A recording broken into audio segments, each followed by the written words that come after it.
আসসালামু আলাইকুম গাইস, তোমরা সবাই কেমন আছো? আলহামদুলিল্লাহ আমি ভালো আছি।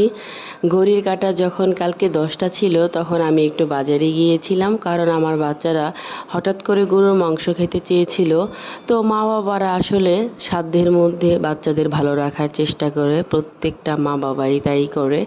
তো আমার হাজবেন্ডটা যেহেতু অসুস্থ, তোমাদের প্রায় ভিডিওতেই বলে থাকি, সে গত বছর মোটরসাইকেল অ্যাক্সিডেন্ট করেছিল। তার একটা পা কিন্তু খুব খারাপভাবে ভেঙে গিয়েছিল, 2টা অপারেশন লেগেছে। তো এই কারণে সে তেমন একটা কিছু কেনাকাটা করতে পারে না, যদিও এখন হাঁটতে পারে নর্মালি। তো আমি গিয়েছিলাম আমাদের এইখানে, আমার বাসা যেহেতু উত্তরা আজমপুর রেল লাইন সংলগ্ন জায়গায়, তো আমি ওখান থেকে কাঁচা বাজারেই সবসময় ম্যাক্সিমাম সময় বাজার করি। চলে গিয়েছিলাম কাঁচা বাজারে মাংস কিনতে।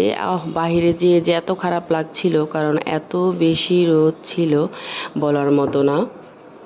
তারপরে আর কি করা, যেহেতু সংসারের পুরো দায়িত্ব, বাচ্চাদের সব দায়িত্ব আমার মাথার উপর, তাই স্বাভাবিকভাবেই আমাকে সব মেনটেন করতে হয়, অনেক কষ্ট হয়।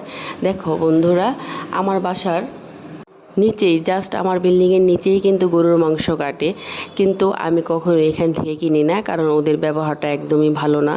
আর যে মাংসটুকু চাওয়া হয় সেখান থেকে দেয় না, তাই আমি সবসময় কাঁচা বাজার থেকে গরুর মাংস নেই। এই তো অটো করে এসে পড়লাম, আমার বাসা থেকে 5 টাকা ভাড়া, অটো ভাড়া। কাঁচা বাজারে এসে পড়লাম, যে তো পুরো মাথা নষ্ট বন্ধুরা, এত বেশি ভিড় ছিল বলার মতো না।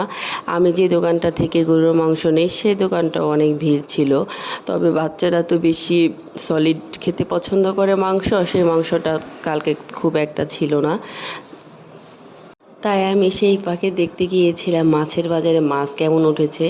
যদিও শুক্রবার সবসময় অনেক ভালো মাছ ওঠে, তো আমার বাসায় মাছ আছে, তারপরও ভাবছিলাম যদি ভালো পাই নিয়ে যাব। কিন্তু বাজারে ঢুকে এত জ্যাম ছিল, এত গরম লাগছিল, খুব অস্থির লাগছিল, তাই আর কেনা হয়নি। তো মাংস নিয়ে বাসায় ফিরলাম, সাথে কলা আর অন্য কিছু প্রয়োজনীয় জিনিস নিয়ে এসেছিলাম। দেখো, তো গরুর মাংস 1.5 কিলো নিয়েছি। আসলে মধ্যবিত্ত মানুষের সাধ্যের বাইরে তো আর যাওয়া যাবে না, যার যতটুকু সামর্থ্য ওইভাবে আনতে হবে। সাথে আমি একদম 1 নম্বর পোলার চাল সবসময় খোলাটা নিয়ে আসি। এই চালটা এত ভালো বলার মতো না, 170 টাকা কেজি। আর একটু ডাল নিয়ে আসলাম, আর এই যে ঘি টোস্টটা আমার বাচ্চারা খুব পছন্দ করে চায়ের সাথে খেতে, এই কারণে নিয়ে আসলাম। ডাল নিয়ে আসলাম, কলা নিয়ে আসলাম।